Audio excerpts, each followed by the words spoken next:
What's up, squad? It's Brandon from the Bantu Sun. Thank you so much for joining me today.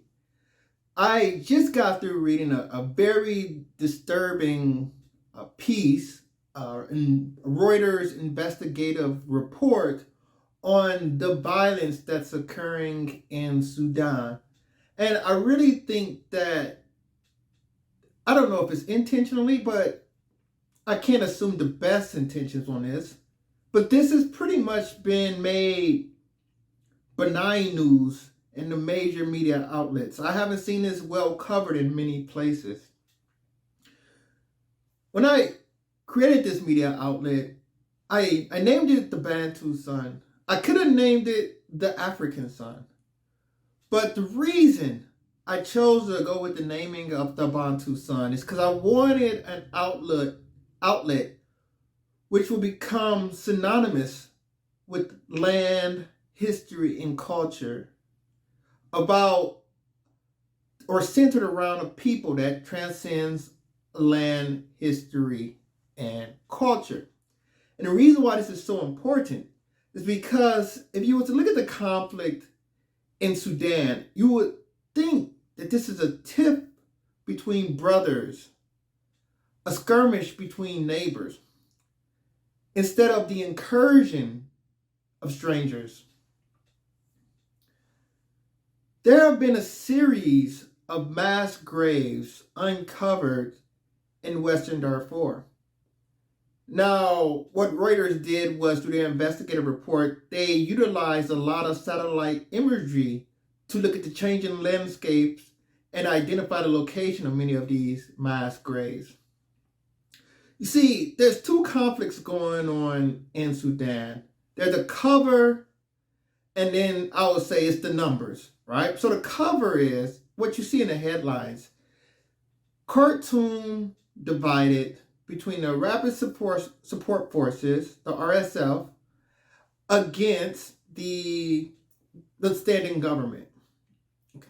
Now, the numbers conversation revolves around what's going on in Western Darfur, which it seems as though it's just a continuation, if not an acceleration, of what have already occurred in the region in the early 2000s. And that is a form of ethnic cleansing, if not so borderline, because you have a group out there, the Rapid Support Force, that operate out this base, has traditionally rose through this space, and their power bases in this space, economically and demographically, that are trying to remove, and I'm saying they're trying to remove by consequence of the result, there is mass liquidations of the indigenous Africans of this region, primarily around the Masalit people. Now, this group of people, more of the southern indigenous of the African continent, are being forced out and displaced in the hundreds of thousands, and by the end of this, some may even say millions. And they're being forced out by a group that are borderline, and I'm being very nice when I say that, they are borderline Arab cultural supremacists. These is a group of people that are displacing the original group, the Masalit people, and taking over the resources of the land. So I find this to be concerning for numerous reasons, because it goes back to what I find a concerning pattern in African history that I think is also very rarely touched upon. And that is the Arab or Middle Eastern relations with Africa. And from the beginning, I mean, we talk about the Atlantic slave trade, but the Arab slave trade, also known as the Indian Ocean slave trade, also known as the East African slave trade, existed on the continent of Africa 1,000 years before the industrialization and machinations of the Atlantic slave trade took place. 1,000 years. Mass displacements of African people across the continent as well as to the Middle East occurred primarily the Zanj people. But this occurred under the supremacy of Middle Easterners. And this legacy is obviously the Swahili culture that is strongly found on the east coast of Africa. And this is just the beginning of this relationship as far as history is concerned. And it's just a reoccurring theme that comes back over and over again.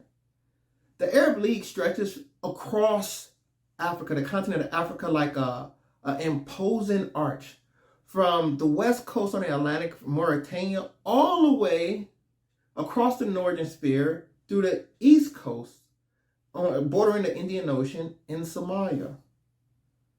There are massive groups of people that historically have pushed a more, we say, Arab-centric viewpoint.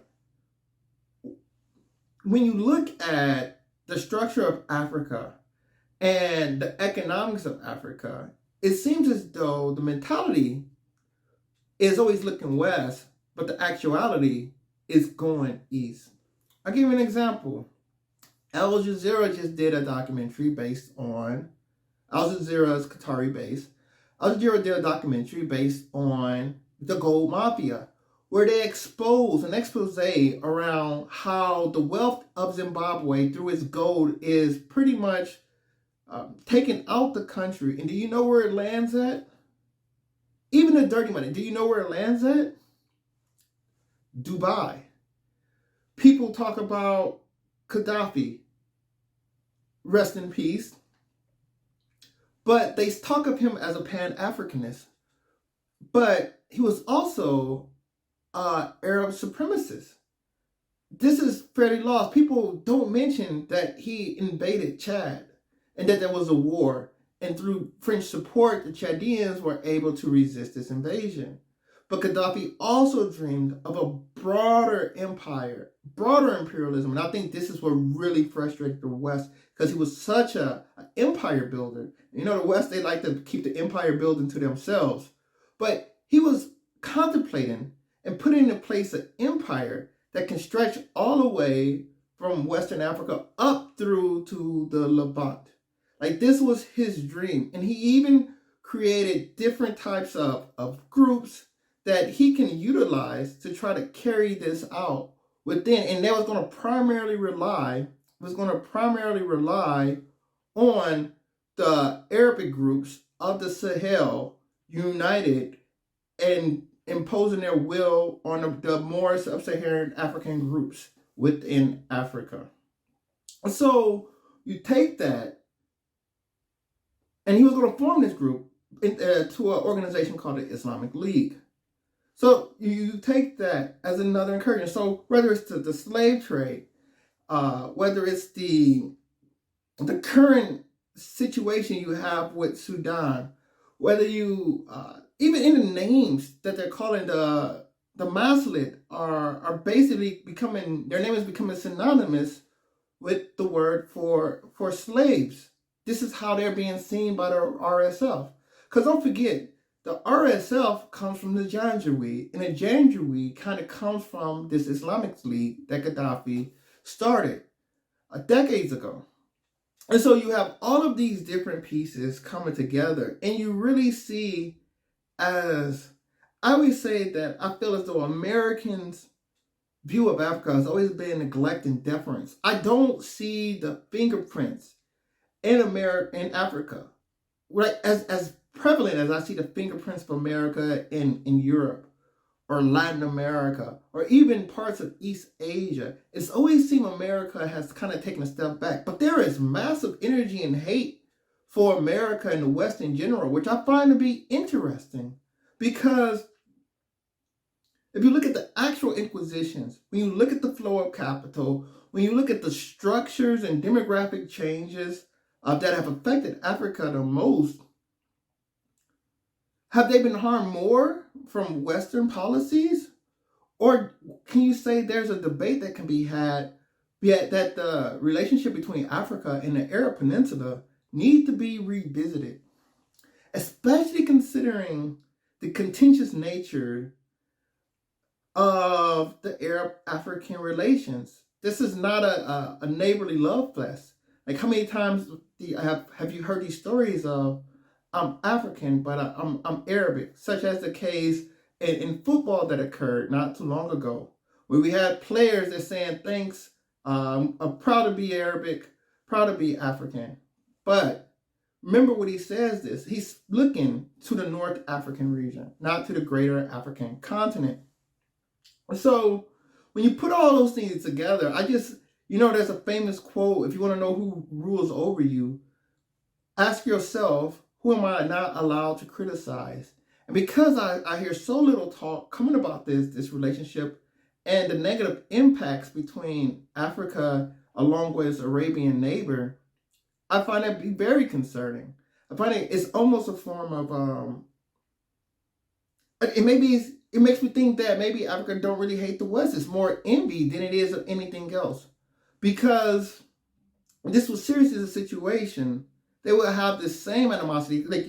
I hear people constantly harp on Leopold II, the king of Belgium, under which the Congo had those atrocities. But you got to remember, those atrocities, Leopold never stepped into Africa. I don't think Leopold came closer to the Congo than maps on a table in his chambers. So was he actually on the ground? Did he really inflict those casualties in numbers? Or was it a regime under which, and don't forget, Thomas Sankara was killed by Africans. Patrice Lumumba, killed by Africans. Rest in peace, those two great leaders. But you got to understand, these things happen in Africa by Africans, even though a lot of people like to pose them onto the West. And the same situation happened with the genocide in Rwanda. You have all these things which you can indirectly tie to the West, and that debate can be had. But what I'm seeing in Eastern and Northern Africa is strings directly tied to the Arabian Peninsula. Even right now with the RSF, with this genocide going on, do you think the RSF makes their own weapons? Do you think they have manufacturers that push out Toyota trucks and rifles and guns? Do you think all of this is done within the RSF field? A group that 40, 50 years ago would be categorized as just nomadic herders going across the Sahelian region? Do you think they're a highly industrialized group? Or are they just the black hand, the hand of death being operated by outside forces? And who would you assume those outside forces is? Who do you think they're trading the resources that they're plundering from the Sudan? Who do you think they're giving those resources to trade off of weapons and influence in the world? I think that there has to be some sense of balance in this world, and these conversations should be had for the best, I think. But to see the recent coups in West Africa, all primarily, except for Gabon, which can be revisited, but all those primarily were driven by security concerns due to Islamic militants operating in their countries. This was the reason given. But I hear President Ibrahim Traoré of Burkina Faso come out, talks about the West, but I have not heard him say anything about the mass graves, about how the French, he talks about how the French indirectly somehow is plundering wealth, but there has been no condemnation, or to my knowledge and to my understanding, an exuberant, enthusiastic support from the African Union to come down hard on what's going on in Western Sudan right now as people are being persecuted. I really think Africa needs to truly reflect on who are its friends and who are its enemies. And I think once they're able to do that, the sky is the limit from this youthful and very wealthy continent. So those are my thoughts. I'd love to hear your thoughts. Please comment below, like, share, subscribe if you enjoy the content. Until next time, take care. Bantu up.